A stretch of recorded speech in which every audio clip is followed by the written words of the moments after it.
Assalamualaikum warahmatullahi wabarakatuh. Bapak Ibu warga Kota Banda, Aceh yang kami muliakan. Tanggal 27 November ini kita akan melaksanakan pemilihan kepala daerah, pilkada, untuk memilih pemimpin yang akan memimpin daerah kita tercinta. Untuk itu, kami mengajak seluruh masyarakat untuk menggunakan hak suara dengan bijak dan tidak golput. Berikut beberapa hal penting yang perlu diperhatikan.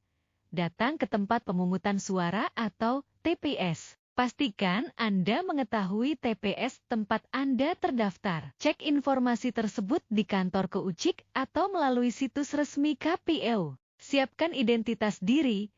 Jangan lupa bawa KTP atau identitas yang sesuai agar proses pemungutan suara berjalan lancar. Pilihlah sesuai hati nurani, karena suara Anda sangat berarti dalam menentukan masa depan Kota Banda Aceh. Sekian himbauan ini kami sampaikan. Wassalamualaikum warahmatullahi wabarakatuh.